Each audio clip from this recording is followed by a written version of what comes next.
Hello, everybody, and welcome. Thank you for coming. This workshop is part of the Nova Scotia Library Association annual Spring Professional Development Workshop Series. Normally, it's offered in person in small groups in 2 different locations in Nova Scotia.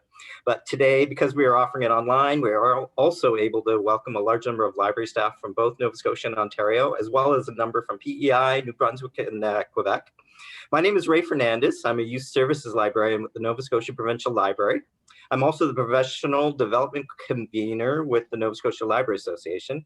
I first want to acknowledge that this workshop is taking place on Mi'kma'ki, the ancestral and unceded territory of the Mi'kmaq people, and we acknowledge them as the past, present, and future caretakers of this land.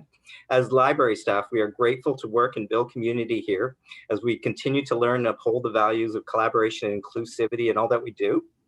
We also acknowledge the people of African descent who have been here in Nova Scotia for over 400 years, and we honor and offer gratitude to those ancestors of African descent who came before us to this land. Just a few housekeeping items before we begin. NSLA is offering a second PD session this spring entitled Weaving Love and Joy into the Journey of Truth and Reconciliation on May 17th with special guests from BC, Monique Grace Smith, who you may know is the author of Speaking Our Truth, A Journey of Reconciliation. In this workshop, Monique will share her personal journey of truth and reconciliation and how that journey has transformed her and her family. She'll share stories and offer readings from her various books. This workshop will also explore the importance of story and the integral role love and joy have in the education of the hearts and minds of our citizens. There are a limited number of spots for this workshop and it is only being offered to NSLA members. Please email me if you are interested, would like more information or to register, just send me an email. I also want to let you know that our annual NSLA Fall Conference this year will of course be online, but will also be a joint conference with our partners, the Nova Scotia Museum Association and the Council of Nova Scotia Archives. It'll be taking place October 20th to the 23rd. It is only the second time we have held a joint conference with them in our history, so it should be a good one. We just issued a call for proposals last week on NSLA and APLA listservs. I'll also be sharing the call out to other provinces this week. Please do consider submitting a proposal. We definitely want to hear about some of the innovative projects you are working on. The last thing I want to mention is about NSLA memberships. If you aren't already a member, please do consider joining and supporting the work we do. Personal memberships are just $25 and student memberships are free. Please email me if you're interested and I can send you the info. Another last thing is that this session is being recorded. I'll be emailing you the presentation slides later on today and the link to the recording sometime over the next couple of weeks. Just a reminder to please mute your microphones during the workshop. In addition to our presenter, Emily, we also have Siobhan Wiggins and Scott Taylor from the Halifax Public Libraries on this session, who are acting as the Zoom host for us, and will also be taking questions from you during the question and answer at the end. You can post questions in the chat, so please do share any questions you may have. So now I'll be introducing Emily. I am so very pleased to welcome her. I've been a big fan of hers since I saw her present at the Dalhousie School of Information Management about 3 years ago. And I also had the chance to try out her chana masala during an open house at the Halifax Public Libraries. We had originally scheduled her to present this workshop last year, but COVID decided otherwise. But we are more than pleased to welcome her now. Emily Glover is a professional dietitian and a trained chef with an immense passion for anything to do with food and nutrition. She's been a leader at the Halifax Public Libraries in helping to develop their innovative approach to food literacy and their exciting lineup of programming, services, and community partnerships. She has a love for teaching these topics in community settings whenever and wherever possible. Thank you, Emily, so much for joining us today, and I'll turn things over to you. Thank you so much, Ray. I really appreciate this opportunity to share all the great things that are going on at Halifax Public Libraries, and this is a great venue to do so. So I'm just going to go ahead and share my screen.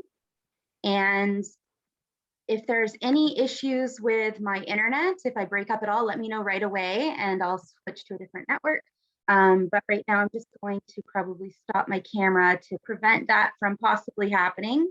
And you have my presentation here. So we can watch that together. All right, so I'm so excited that so many people are here today interested in integrating or integrating more food into their library setting. I'm sure everyone here watching today is at a different level with food at the library and want to know what's going on in other library settings and are interested in sharing what you've learned and hearing from other branches in different provinces as well. So I actually had the honor of presenting a similar presentation at OLA. I guess that's 2 Januaries away, or now, and that was right before COVID hit. So I was so lucky to go to Ontario and share what we've been doing at Halifax Public Libraries. And since then, we have been doing a lot more, especially having to do with emergency food support during the pandemic. So I'm so excited to share that with you today. So as Ray mentioned, my name's Emily and I'm a registered dietitian and also a trained chef. And my title is the food literacy specialist at Halifax Public Libraries. And I've been there since 2018. So you'll notice I have some cute pictures in my presentation today, but I wanted to blur the faces just for privacy reasons. And we'll also be sharing this presentation on a YouTube channel. So you can look back and review what we talked about today. So the key presentation points I wanted to go over include food insecurity, what that means, and how to provide a supportive food environment at the library, why it's important to prioritize free snacks and even meals at the library if possible, what is food literacy and why this is an important thing to offer during programming at the library, what are the best practices to use when developing a food literacy program and where to find helpful resources. So I know a barrier for a lot of libraries is not knowing where to start, being worried about food safety and other best practice guidelines. And I did share some of these handouts as well that go along with these points. How to develop customized program models to suit community needs. So at Halifax Public Libraries, we work with a lot of community engagements. We want to make sure that the programming and the things that we're offering actually respond to what the community is interested in and what the community needs. So I'm going to talk a little bit more about community engagement and a little bit about COVID recommendations for in-person food programming. So here in Nova Scotia, we're in our 3rd wave. So it seems like it's going to be a bit longer that we need to really think things through with COVID guidelines and safety procedures when working with food or any type of programming in the library. So I have made lots of tips and guidelines with food and COVID at the library as well. So we'll probably skim through that in this presentation as well. And as Ray mentioned, if you have any questions along the way, please just shoot them into the chat and I'd be happy to answer them as we go, but we'll also have a Q&A section at the end if you'd like to wait. So first of all, I'm sure you've all heard about food insecurity at this point. In Nova Scotia, we have one of the highest rates of household food insecurity in Canada. So about 1 in 5 families experience that in our city. And what this means is that members of the household have difficulty accessing or worry about not having enough food for an active, healthy lifestyle. So as you can probably imagine, household insecurity correlates closely with poverty. And so the lower the household income, the higher the risk of food insecurity. And food insecurity really impacts the way that people are able to make healthy choices for themselves and their families. So for example, in HRM, only 25% of adults over 12 are getting the recommended amount of fruits and veggies, which can lead to poor physical and mental health, and also the development of chronic conditions such as diabetes or cardiovascular disease. And as you can see in the little graphic below, the price of a healthy food basket for a family has increased 63% since 2002. So I've definitely seen this firsthand as well, going to a grocery store and just being shocked at the price of fresh produce at this point. So there's lots of things that go into food insecurity in our city. So you probably see signs of chronic hunger and food insecurity in your branches every single day, and it might not be something that you're aware of why you're witnessing this. So for example, for teens and kids, a sign of chronic hunger might be kids that are coming up and asking every single day about snacks or free food. If you do put out a bowl of granola bars, you'll notice that they're taking 12 or 20 and shoving them in their book bag. kind of hoarding snacks because they're not sure if it will be available again to them. They may be bullying or behaving badly, have a poor attention span or trouble concentrating when they're trying to either play their game or do homework or whatever it is they need to do at the library. They may act hyperactive or impulsive or show aggressive and antisocial behavior. So that's one thing that we've definitely observed at Halifax Public Libraries, that since we started introducing daily snacks into our services, the behavior has increased, has been so much better, has improved like tenfold, and we've seen that system-wide. So similarly, for chronic hunger and insecurity, food insecurity in adults, you might see this displayed with stress and anxiety, depression, difficulty in concentrating, and fatigue and sleepiness. So all of these could be a sign of this issue, and almost a hidden sign. So we really didn't know what the need was until we started supplying these every single day, and they would be gone in no time. And then we knew where the hidden hunger really was and knew we needed to take action. So in regards to our emergency food relief and supporting a healthy food environment at the library, we really look at food as a basic human right for our customers.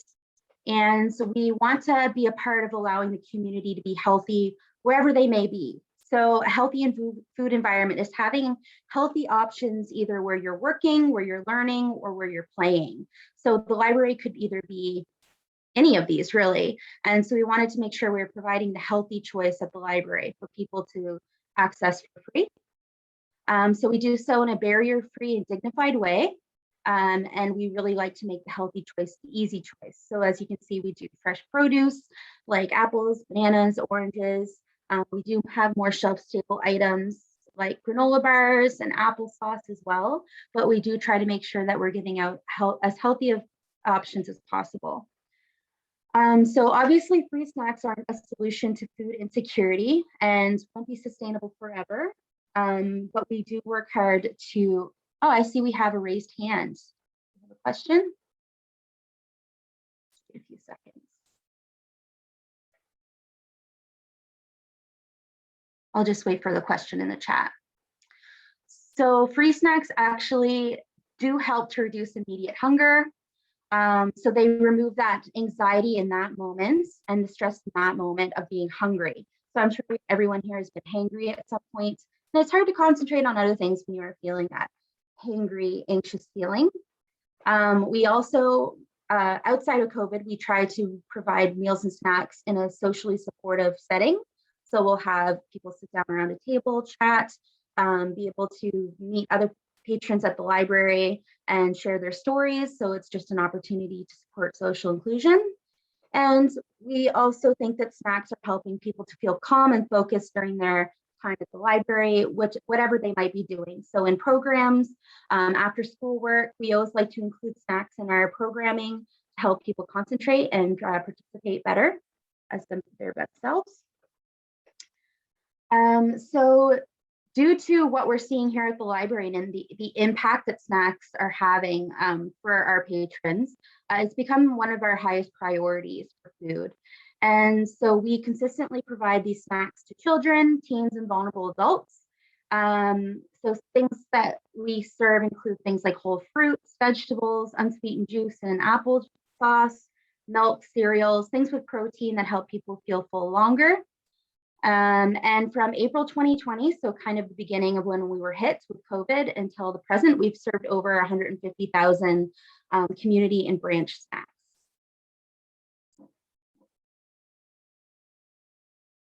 So another service that we offer at the library due to a grant that we're very lucky to have and very grateful to have is that we have been providing lunch packs at the library.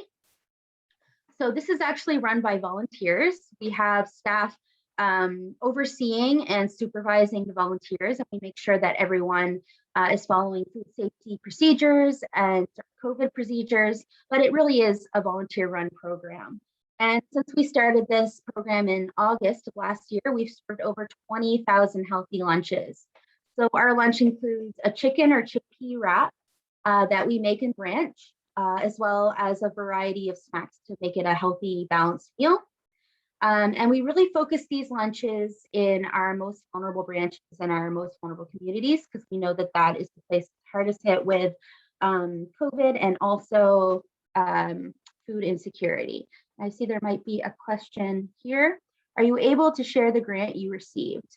So the lunch grant itself was provided by the Medical Association, and I'm not the person that writes the grants or applies for these, but I did help kind of give out some pointers on how to get this. So we always have eyes in the sky looking for grant opportunities, and it's really as easy as giving it a Google search and then seeing if you kind of fit within the parameters of that grant. So I definitely encourage anyone looking for this funding to seek this out.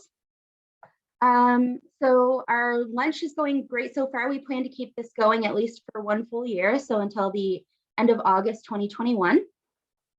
And these lunch packs go very, very quickly. So if we make them on a Thursday, they're usually completely gone by Saturday, and we make up to 200 or 300 lunches, depending on the branch per week. So it's very popular and very needed. All right.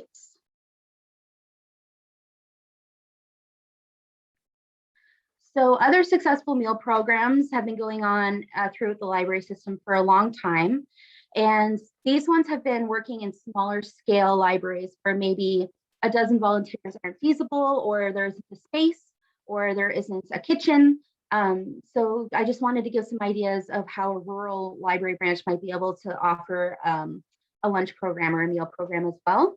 So for social teas and coffee corners, something as simple as a light meal or a filling snack could be offered with hot beverage. And during COVID, this could even be done as a grab and go option if your branch is open and doing curbside. Also, some of our branches do things like a cereal Saturday or a soupy Wednesday, depending on what day of the week they are doing it. And basically, they just do one giant pot of soup to share between a group. So this might not be as COVID friendly, but post-COVID, it would be definitely the most affordable option to do. And it's always nice to get a hot meal. And cereal Saturday is as easy as handing out like a little box of cereal and a box of milk in a paper bowl and a spoon, and having kids sit around TV and watch cartoons, whatever it might be, but just to provide something a little bit more than a snack. And DIY meal building stations we find really great. They're almost passive in a way where people can choose if they want to grab those. So something like an oatmeal bar or a pancake bar helps give people the option to try new things or stick to what they like. And obviously this would be a post-COVID option as well, but it is also cost effective and extremely popular. So a simple guide to food literacy. So I just wanted to quickly review what food literacy is exactly and how you can focus on presenting this as well as possible in your programming when you're planning. So being food literate basically just means different things to different people. But in general, it's just having the tools, the knowledge, the skills, and attitude to eat optimally depending on your priorities. So my optimal diet would be very different from someone else's. It would depend on cost, it would depend on nutritional needs, preferences, my culture, and traditions. So everybody has a different optimal diet, but giving people the tools, the knowledge, and the skills to be able to achieve that is a simple guide to food literacy. So I look at it in steps. So planning your meal, selecting the food that you eat, preparing the food that you eat, and then eating the food. All of these 4 steps have so many different literacies involved in fully understanding the process and how to do this in an optimal way. So I did a lot of research when I was trying to figure out exactly what type of programming is most effective for food literacy, for learning, and for long-term dietary quality. And so I was able to find a lot of long-term studies and a lot of analysis that was able to look at these studies and kind of figure out what the most effective type of programming would look like if you're trying to teach these skills. So cooking interventions show long-term increase in cooking skills, confidence, and enjoyment of cooking, knowledge of dietary recommendations, child feeding practices, so that might mean breastfeeding or baby-led weaning, and the relationship between diet and health. They've also seen that this type of intervention really helps improve food-related attitudes. So understanding just basic concepts we take for granted, like food, eating well is good for me, and that I can eat correct portion sizes if I try. Willingness to try new food was also seen to increase quite a bit, and improve food selection. So understanding that the healthy selection is fruits, vegetables, fiber, filled options, less fat, sugar, and salt. So these were all seen to increase. And the great thing about this is that these results were found regardless of the age of the participants, the number of the participants in the program, or the type of instructor. So whether it was a chef, a dietitian, or just a library professional that knew this stuff, that was following a curriculum and was providing this information, they still saw these amazing outcomes. So you don't have to be a chef or a dietitian to do these programs and to do them well in a way that has long-term results. The second question I wanted to ask and get a really good research answer to is, what are the best practices for these effective implementation of cooking and food skills for training programs and interventions? So I wanted to know what these programs must look like to achieve the optimum results like we saw in the previous slide. So key attributes incorporated into successful programs include that they're hands-on. So I put that at the top because that is the most important part. People need to experience hands-on how to do this. They need to be able to try it themselves, to learn themselves, to make mistakes, to get messy, all that great stuff, to be able to actually walk away feeling like they're able to do this at home on their own. They also found that when these programs were presented in a larger series, which built upon prior learning, so if you're learning how to chop different things throughout a 4-part program series, there was a much larger takeaway. Having a food sharing component, so being able to share the meal at the end of the program, having a trained instructor, so there could be train the trainer programs or just a trainer who is able to share information or curriculum with the person who will be providing the program. Opportunities for peer-to-peer learning. So you'll see on the right here, this is a teen program we had making pizza. And we actually asked local NSCC, so that's Nova Scotia Community College students, to come and mentor the teens. So they're only a few years older. And so they really respected their peers and learned a lot from them. And it was really great for the resumes of the culinary arts students as well. So it was a really successful program. It's also shown that a goal setting component is really important in the program so that the students understand what they're trying to achieve and what they're there to learn. Having a strong curriculum tailored to the target audience, so that incorporates community engagement as well. And empowering of the participants was also shown to be a major component. Having partnerships within your community that can help keep this program sustainable, and also help with promotions and support. They should be informal and flexible, so it should not be so much as a classroom setting as kind of a fun program, which involves food in which education is embedded. So that kind of leads into my next point, that it should be focused on fun, not necessarily health. So when you're promoting, it shouldn't be, come learn 5 steps to improve your heart health. It should be, come learn how to make an amazing fish recipe, fish tacos, and then within the program you can talk a little bit about how eating fish can help reduce your cholesterol, for example.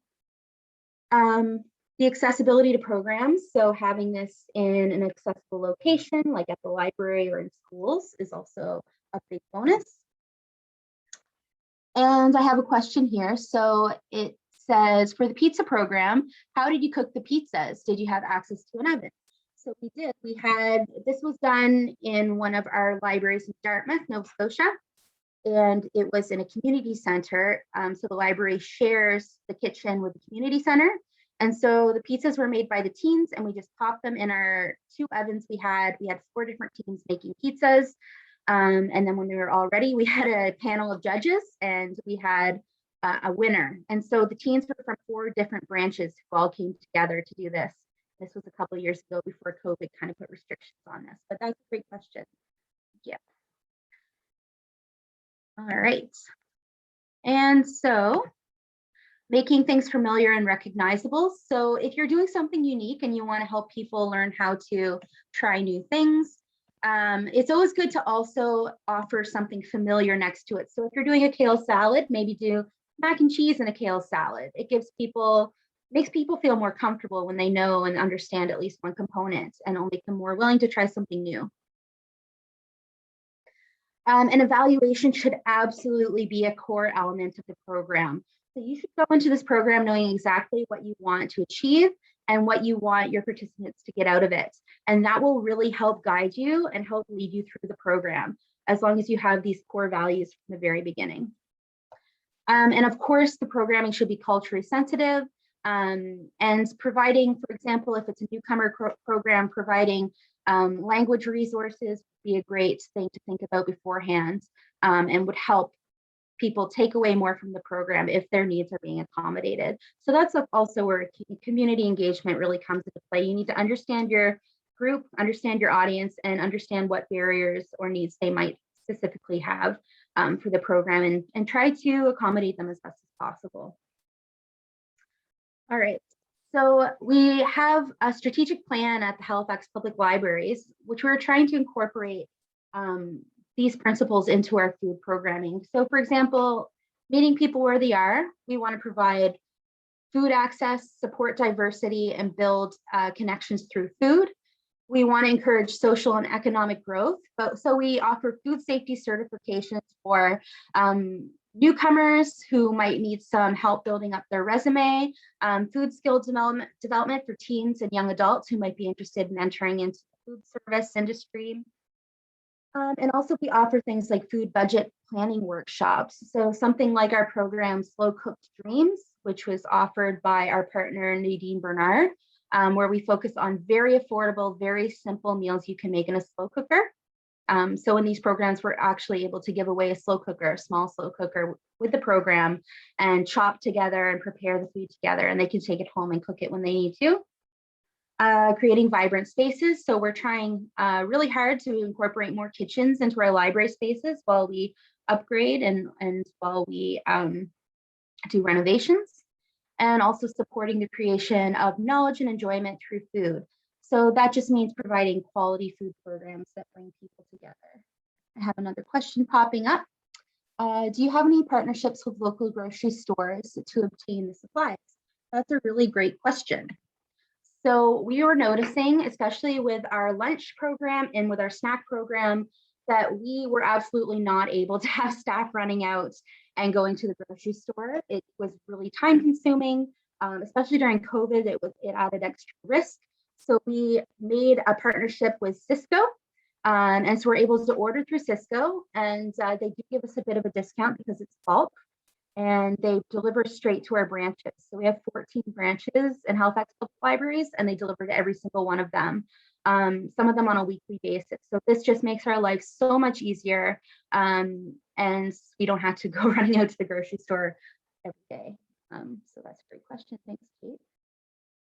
All right. And I can't see the chat right now, so Siobhan or Ray, if anything pops up, just let me know.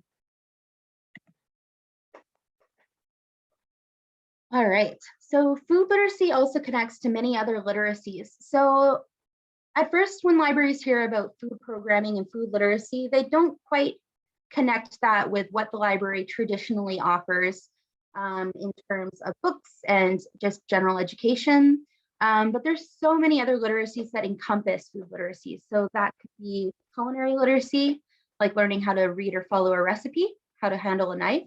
But it also can include mathematical and financial literacy. So learning how to budget and how to measure ingredients effectively.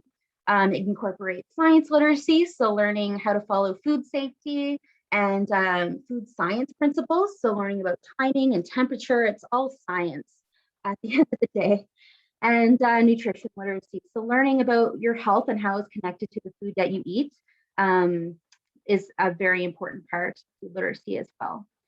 And making new meaningful connections through food also opens the door to introduce other library resources. So cookbooks, registering for a library card, learning about helpful books to borrow, navigating resources on the website, and forming connections to other service providers in the community. So something I hear on repeat is that through food, there's deeper connection is really made with patrons, and it actually opens the door to new conversations, whether it might be problems that the participants having or something they don't understand that they've been nervous to come forward about. This now opens up that conversation and opens up the floor to have these conversations and to get a library card and all kinds of other things that libraries are famous for providing to the public as well. So it really does help to open these connections as well. So one program that we've been doing during COVID, since in-person programming has not been possible this year or most of last year, is something called In the Kitchen. And we were so lucky to get funding from the province to do this program. And you can think of this program sort of as like HelloFresh, where a meal kit is brought to the home of the participant along with the recipe and everything they need to make the recipe with their family. And I have a question pop up. Do any of your locations use mobile kitchen carts? If so, do you have one that you recommend? So at the library, we're actually very lucky to have quite a few kitchens in our program rooms. We do have like trolleys where we push things around and we bring it out to the room, but we don't actually have a mobile kitchen cart. But I have seen those in use by different libraries, and I think they're great. I just personally don't have a recommendation for one because we don't really use them at the Halifax Public Libraries. All right. So in this program, this kind of HelloFresh model, the In the Kitchen is an 8-part program series. So we go to the same house for 8 weeks and we do 60 families per series. And we've done one for kids, for teens, and for adults so far. So through this program, we've reached 180 families. We've delivered 1,440 kits, so food kits with everything you need to make the recipe. And we've also been targeting vulnerable families in 5 communities. So we really wanted to reach families that needed this support. So we did this by only sharing this program through our partners in the community that usually cater to families in need, such as family resource centers, the food bank, different places like that that would reach the target audience really well. And we were able to fill the spots quite easily. So these educational cooking videos that we made to go along with our program, as you can see on the right, Andy Hay, he's our local celebrity chef. He did the teen program. And at the bottom, that's Bernard, and she's doing her slow cooked dreams in the slow cooker. So we're able to provide a free slow cooker to the families that were participating in that series. And so through these videos and through these kits, people are really able to start from scratch, learning how to cook for themselves in their own kitchen. So we actually found throughout our pre and post surveys that people's confidence and ability to cook in their own kitchen increased so much, and they're much more confident. So we had another question. Did you pay their chefs? Yes, we did. We paid them a very generous honorarium from our budget. We really do appreciate their expertise and their skills. And if you're interested in watching these videos, they're actually on our YouTube page. And I do quite a few of the videos as well. So we really wanted a community chef component, but also more of a dietitian perspective and like a food safety perspective, which I specialized in. So I would alternate with the community chefs in these series. And so each one was 8 parts long. So if you go to, I think it's HFXPUBLIB on YouTube, you'll see our YouTube page, and then you can see all of our cooking videos on there. All right. So the families that registered, like I said, were targeted, and they were brought the DVD, the recipe cards, or they were sent the YouTube link if they didn't have a DVD player. We wanted to make sure DVDs were provided in case they didn't have internet access. Also, they were brought a bag of fresh ingredients to make the recipe, gift cards to purchase anything extra they needed. So if they didn't have, for example, a knife or a pot or a bowl, we wanted to make sure any barriers they might have could be answered by this kit. So we provided these. Even if they were gluten-free or had allergies, this would give them an opportunity to purchase special ingredients. Or if they had an especially large family or wanted to make the recipe again, they could also use the gift cards for that. And we also provided a one-time pantry box. So this had all the pantry staples they would need throughout the 8 weeks to provide their kits, to provide their recipes. And so we didn't want to have to lug all this every single week. So we just provided them a big pantry box that would last them the whole time, and then brought their fresh stuff on a weekly basis to their home. All right. So a little bit more about our program in the kitchen. So for the kids series, our objectives were to get kids to try new things, to learn a little bit about kitchen safety. So that was a big component of their specific program. Making fruits and veggies taste yummy. So something so simple we take for granted, just getting that ingrained from the very beginning that fruits and veggies can be yummy is such a big thing to learn at a young age. And increasing involvement, engagement, and excitement with cooking at home with their family from a young age as well. So I have a question. Do we have permission to use your videos by providing links from our website? That is a good question. I think there's no problem with that, actually, as long as you're providing, you're letting people know that they're from Halifax Public Libraries. There's no problem with sharing that whatsoever. So please do so. That's exciting. Thank you. All right, so for our teen series, we really focus more on providing kind of almost trendy recipes, but also very affordable. And we did some classic favorites as well, like spaghetti and meatballs. So Andy Hay was really good at bringing the trendy recipes like the black bean burgers and the what he calls Dr. Noodles. So it's like Mr. Noodles, but healthy. So we really tried to focus on things that would be very engaging for teens. And we wanted to focus on things like technical cooking skills, chopping, sauteing, principles behind baking, just really getting those basic skills in from the very beginning. And also basic food and kitchen safety. So we wanted to teach about why you don't leave meat on the counter and why you need to wash your hands and all these really important things that you need to understand if you're going to cook for yourself at home and for others. And for the adult series, our objectives really were just to help moms and dads make meals healthier, or any adults to make their meals healthier and to make extremely affordable meals for themselves and their families, to make it extremely quick and convenient. So just toss it in the slow cooker and go to work, and long-term continuation of that slow cooker. So we wanted to provide lots of different recipes and ideas of how to use this slow cooker and keep it going for the long term. And you can see on the right, one of our kits that's kind of turned inside out. That's all the stuff that came within the kit. And there's slow cooker on the side that they received from us. So they got a lot of stuff every week for these recipes. And on the bottom, that was our kids program. So I think they're making maybe banana bread in that one. It's really fun. So I have another question here. They said, when you're asking we, are you working with a team to help you develop and execute these programs, or are you mostly working on your own? And how much staff time or hours go into executing the program? So basically, I spent from, I would say, May to, let's say, August myself, preparing this program, getting it ready, getting a plan, getting the guests all set up, finding a videographer, getting it all set up for branches to basically take on themselves. So 4 branches are doing this program and have been doing all 3 series.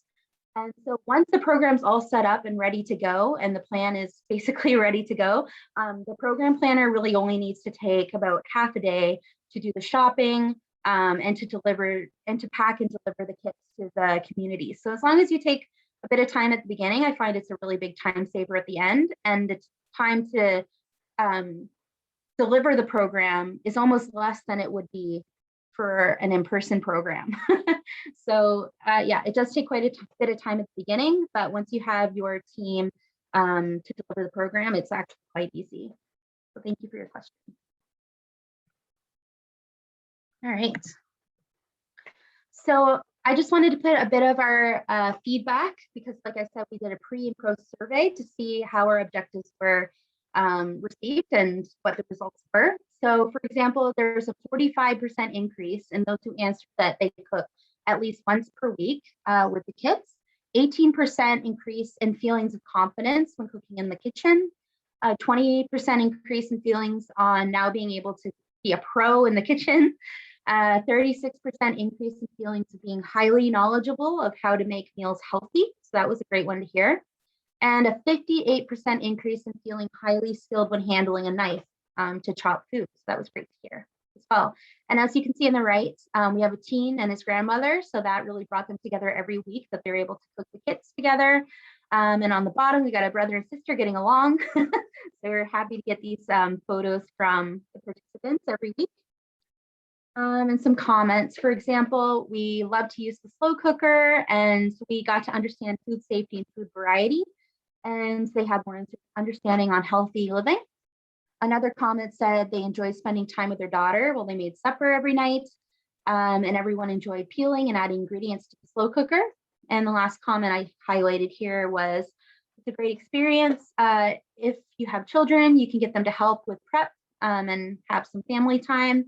And that their daughter now says to always start a healthy meal with onion, garlic, celery, and carrot and go from there. And I thought that was so funny because that was most of our programs start with those 3 things, those 4 things. So it's so neat to see that she had that takeaway. So I wanted to also share some in-person programming that we had been doing before the pandemic to give you some ideas of things you might be able to do in the future as well. And things don't need a giant grant and tons of planning to execute. So Plants to Plates is actually a curriculum that you can find online for free. It's developed by the Ecology Action Center, which is an organization in Nova Scotia. So it was very great in focusing on Nova Scotian issues and on our local produce. And so this 8-part series, it focused on growing food and understanding where food comes from. It also talks a lot with kids about the difference between whole and processed foods. We focused a lot on trying new things. So we had things that maybe kids had never tried before, like mango. They were very excited to try that and really enjoyed that as well. How to make fruits and veggies yummy. So you probably recognize that from our previous series. That was a big focus as well. Reducing fat, sugar, and salt intake. We talked a lot about food culture and traditions and being aware of food advertising and marketing. And as you can see here, we're making salad. They literally had so much fun just chopping veggies. We had a couple of volunteers just making sure that we were being safe, but we took it very slow. And we did one thing at a time just to make sure that everyone was paying attention and being very safe. And everyone had such a great time at the end, picking things out of the bowl to include in their own salad. So that was a really fun program. So some benefits to this curriculum, and I really promote this, Plants to Plates, is that it's hands-on, that it's fun. So there's actually games included as well. It's not just cooking. There's food-themed games that can get kids more interested in learning. Building on previous learning. So every program had kind of an element from the one before, continuing on. They had opportunities for peer-to-peer learning, and it was tailored for this audience very well. Got another question here. So the question is, I may have missed it, but with Plants to Plates, did you use partner with any community gardens? That's an excellent question. This curriculum does promote partnering with community gardens. We just didn't happen to do this yet. But we have something called, what is it called? It's like an indoor garden tower. So they actually picked herbs and leaves and things off of this tower garden. We had baby tomatoes. So we talked a lot about how things are grown. And this particular one with the photos is in Central Library. So there wasn't really a community garden nearby. But this tower garden just kind of helps the kids understand where food comes from and how it's grown. So having that opportunity is very important in this type of program also.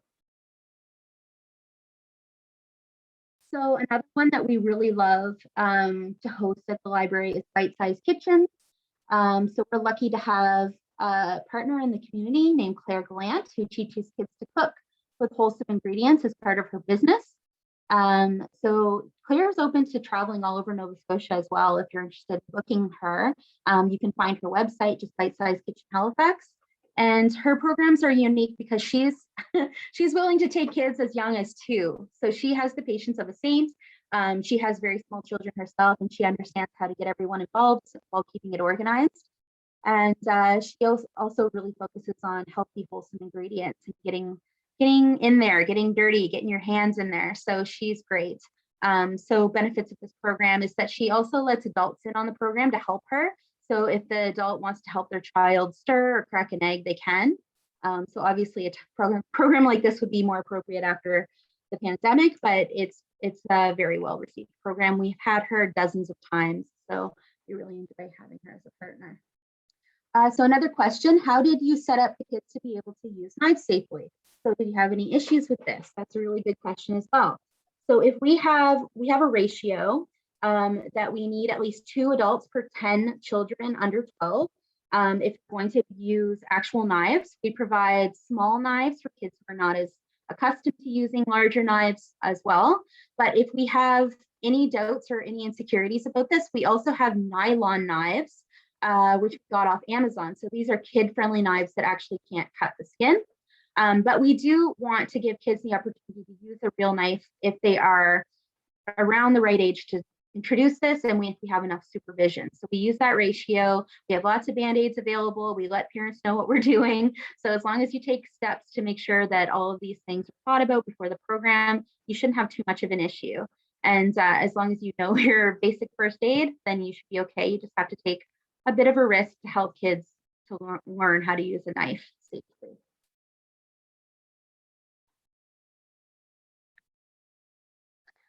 So I wanted to focus on an in-person teen program. I talked about this a little bit already, but our teen cuisine, this actually happens throughout most of our branches. At least once a week, they do a teen program, and they do incorporate food quite a bit in this programming because it's so popular. So some things that we really try to focus on for this age group are finding and reading a recipe, basic meal planning principles, following kitchen and food safety, using affordable ingredients so that they can recreate these things at home, how to use basic kitchen tools. So we kind of take that for granted as well, but there are so many kitchen tools that not everyone knows how to use. And encouraging trying new things is also a big part in teen programming. So we've done things like homemade pizza, we've done tacos, sushi, wraps, bean burgers, baking, all these kind of more popular food items for teens, and it's always very popular. And for adults, we've done a program series that's kind of like an in-house curriculum that I've developed called Now You're Cooking. And this is just doing the very basic stuff for learning how to cook healthy recipes at home. So adults can learn how to make healthy recipes from scratch by focusing on technical cooking skills like chopping, mixing, measuring. They can learn a lot about nutrition. So we focus a lot on Canada's Food Guide and talk about what a balanced meal looks like. We learn a lot about food budgeting, how to stretch your food dollar and prepare freezer-friendly meals. And also we talk a lot, because adults are especially interested in this part, in food science. So working with temperature, understanding why the flavor is off and what to add to make it more appealing, understanding how not to burn things and how to make things taste good. So all of these different principles are very important when introducing this type of program as well. And this is also suitable for teens, this type of program. We also like to do kind of cooking clubs and meal prep programs where a community will come together and make a bunch of takeaway meals that people can eat all week. And this is surprisingly affordable. We might be producing 3 meals for each participant, but the bill at the end of the day might be under $80 for a group of up to 20 people. And it's a really great team building exercise. It's great to bring the community together, and it's great for peer-to-peer learning as well. And so the focus should be on affordable ingredients and working together and reducing social isolation. And in our meal prep programs, we really focus on health and balance in particular, and talk about things like food management in your home and using your pantry staples, reducing waste. You can really incorporate any type of food principle in this type of programming. So we really love that. So in this one in particular, we were making Buddha bowls. So those are very popular. So it had things like chickpeas, sweet potato, tofu, greens. So it was very healthy, very fun, and very tasty. And another program, I talked about this at OLA, if anyone was there a couple of years ago, but our newcomer cooking club. So we introduced this program a couple of years ago at our central library location. And we did so because we noticed that we weren't getting very many newcomers in our regular food programs. And this is because of language barrier and also just discomfort and not knowing anyone in the program. So we were actually able to advertise this specific program to our conversation groups and to our English learning group. And actually, we were really full. We had over 30 people per program, and it was just incredible. So what we actually did was we asked the participants to submit recipes from their country, and then they would demonstrate the recipe to the group, and then everyone would cook it together. So even if there was very little English literacy, the participant was able just to demonstrate with their hands and be the expert of the day and be able to share their culture and their traditions with people, and just go around the room and help people learn how to roll a dumpling, for example. It's quite empowering, and it was just a great program, and it really focused on English learning. It focused on discussing Canadian products. So for participants that are just coming to Canada, they might not understand where to shop and find certain ingredients. So we talked about that quite a bit in the program. We built really special relationships in this program, and we really fostered a sense of community support. So we loved this program, and we're hoping to do this again after the pandemic. And as I mentioned, we also offered food safety certification course for newcomers as well. And this had an English vocabulary support in it. So the original certificate might be difficult for someone with low English literacy to complete the exam, but we had this extra support available, so people were able to pass with flying colors. Lastly, I just wanted to talk about the importance of communal meals. So I know some of you probably work at very small rural libraries, so I wanted to let you know that this is possible there too. The library in the bottom right, that's Sheet Harbor Library. So this is a teeny tiny library in a very rural branch. And when I started doing food programming at this branch, we had maybe 3 people.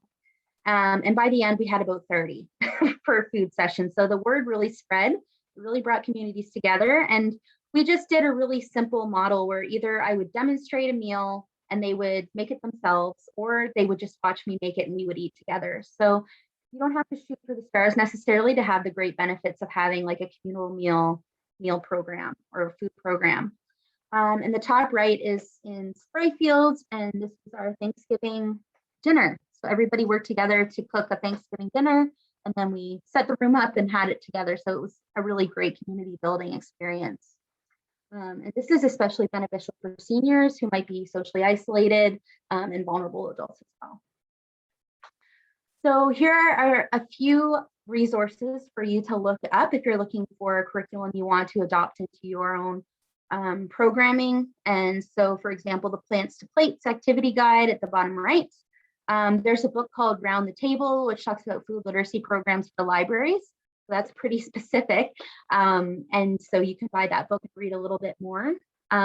Eat, Grow, Play is a great curriculum for young children for food programming. And then there's also one from British Columbia called Food Sense, which has one for newcomers, for families. There's lots of different curriculum in there that you can choose from and maybe try out in your own branches post-pandemic. And yeah, so by offering programs that cover a wide variety of food literacy components, you can really reach everybody. So that's pretty much everything. I have my sources here that we're going to share later in a PDF if you're interested to find where I got my research from. But now I guess I'll open the floor to any questions.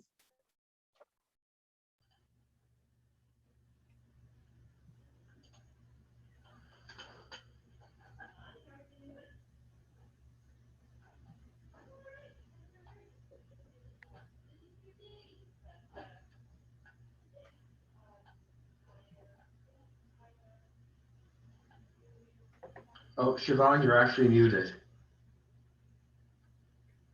Sorry, guys. I was just going to say, how many times have we heard that in the past year? Yeah. If anybody has any questions, they can type them into the chat, or we've been really enjoying the Q&A application, so maybe we'll just continue using that. But before we begin, I have a question, Emily. You touched a little about some libraries do have kitchens. What do you do if you don't have a kitchen? So maybe you could tell us more about that. That's a really great question. So quite a few of our branches actually don't have kitchens. And so part of my job, and something I'm willing to share with anyone who emails me, is our guidelines for doing things like food safe programming without a kitchen, how to wash dishes in a single sink in a safe way, how to use portable equipment like, what are they called? The induction burners. If you want to do just like on a table, as long as you have access to electricity, there's a lot that you can do. And in very small program rooms, you can also do heatless cooking activities. So things like salad in a jar, or something that just requires chopping and blending, like basically any cold app. We've done chocolate hummus, which just requires like a blender. There's so many things you can do without cooking equipment and with minimal equipment. And as long as you're following food safety guidelines and you're being aware of your surroundings, there's no reason why you can't test out these things and grow. So that's how we got started. We tested out small scale food programming ideas and got bigger, bigger and bigger. So yeah, just be fearless and give it a shot. Thank you, Carly. That's a kind comment.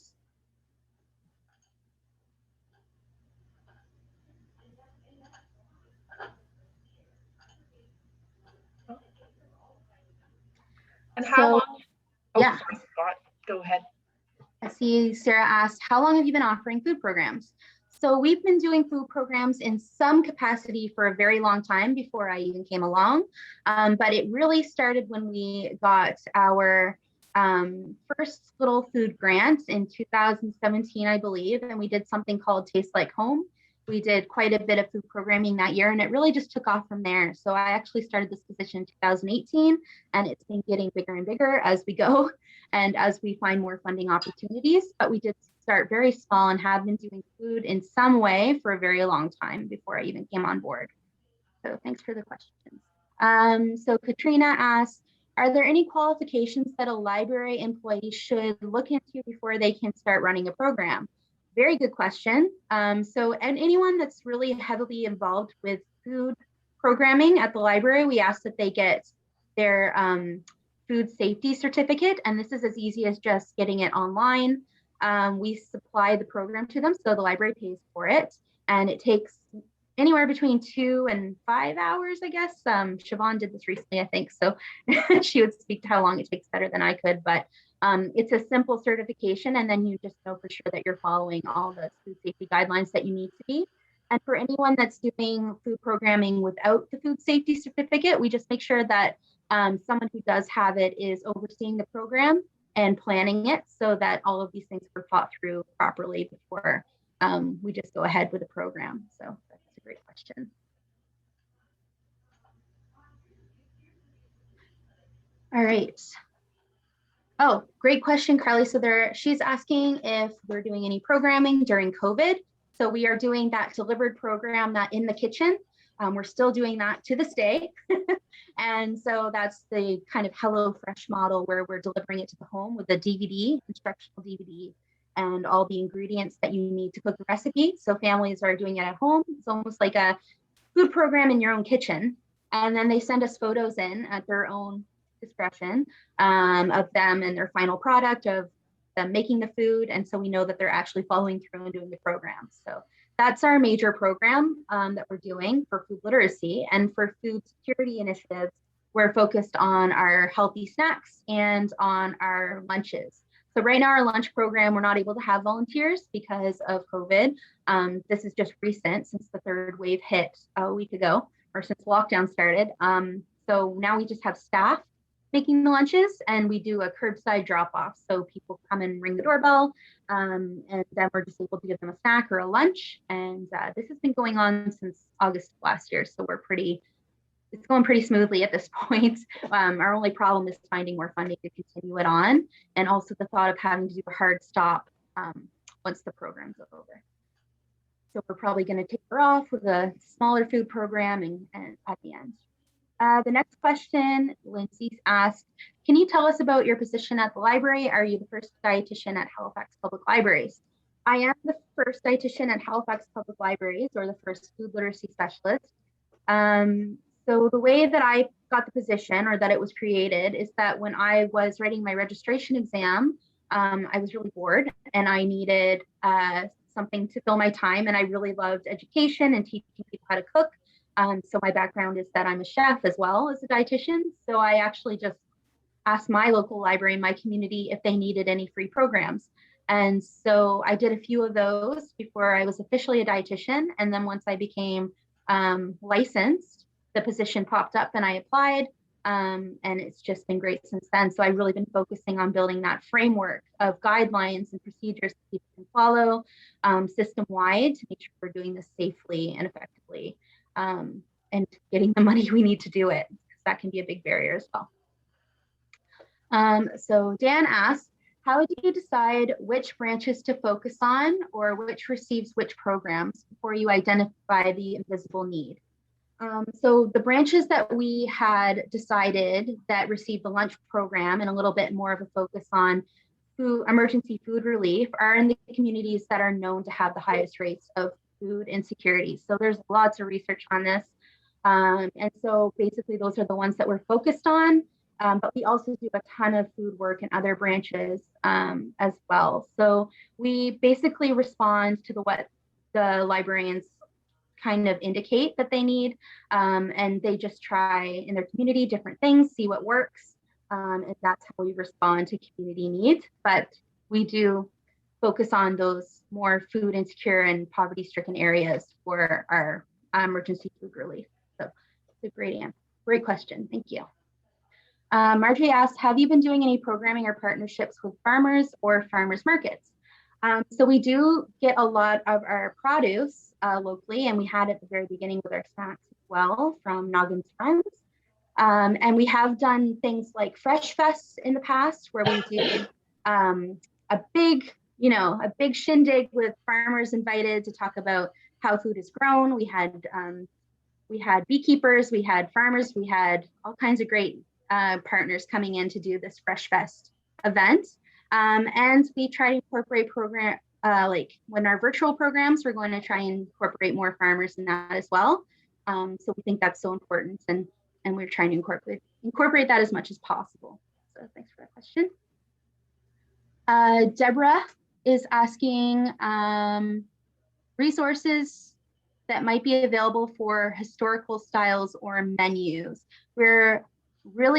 We have a really awesome wood stove on site, and I'm trying to get permission to use it. Not off the top of my head, but that's a really great question. I'll have to think about that some more.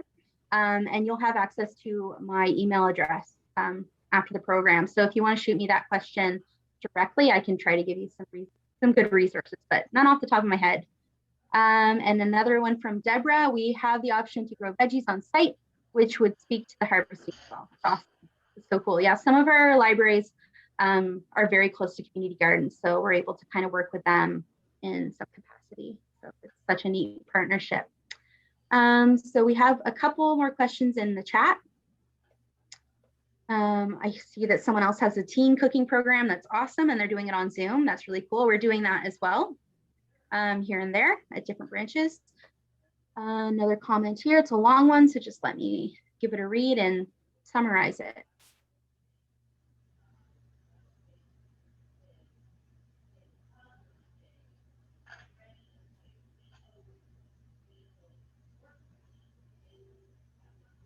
Oh, it's a really thoughtful comment about a program in a different branch called Essolicious.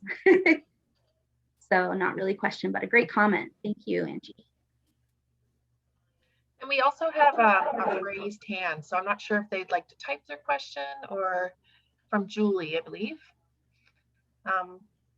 Actually, I will. Oh my goodness, I'm going to just allow you to talk. Okay, Julie, would you like to share your comment?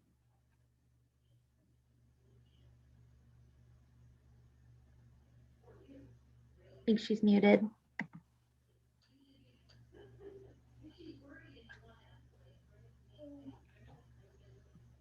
Oh, Julie, do you have a question?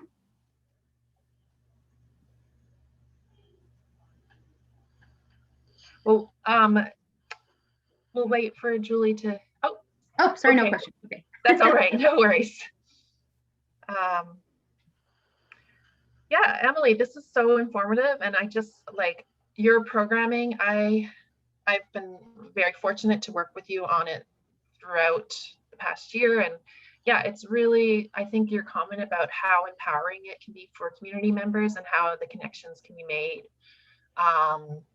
with community members over food, and it goes beyond food, and you develop these really positive relationships with them and help them with bigger problems, or at least they know they're not alone, and you can give them support, whether it's cooking in the kitchen or just listening to them and pointing them to other resources in the community members, or community.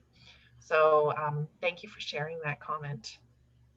And it looks like we have another question. So if your work and that of library staff is awesome and so impactful. As a museum colleague, you've given me and others much food for thought and inspiration to do more in our communities. That's exciting. Thank you, Christine. Yeah, and I would also say, like, working with the volunteers doing the food programming, like packing lunches, is incredibly positive as well. For myself, it's definitely the highlight of my week. And it's been really great throughout this whole pandemic because we've made some really, everyone's pretty stressed and isolated, and it's been really great because we've made some positive connections and just been able to support each other through this time. So absolutely. Every time I pop into a lunch packing session, it's like a party. Everyone's either listening to music and so excited and chatting and having a great time. And I think a lot of good relationships are being built. I remember one volunteer mentioning that this was her only social gathering for the week because she was new to Canada. So it's really important for her to be there every week. So hopefully we'll be able to have her back soon. We have another chat. We've been doing a Kids in the Kitchen in Cape Breton on a smaller scale with great success and reception, as well as snacks to go. Thanks for sharing all your resources with us, Emily. You're welcome, Christine. So if we have no further questions, I would really like to thank Scott and Emily and Ray for organizing this event. And everyone has your contact information, right, Emily? So I believe so. Yeah, if not, Ray can send it out. Okay, great. So we will conclude our webinar thank you so much for sharing your knowledge with us, and thank you for NSLA for organizing this event. Thanks, everyone. Happy cooking.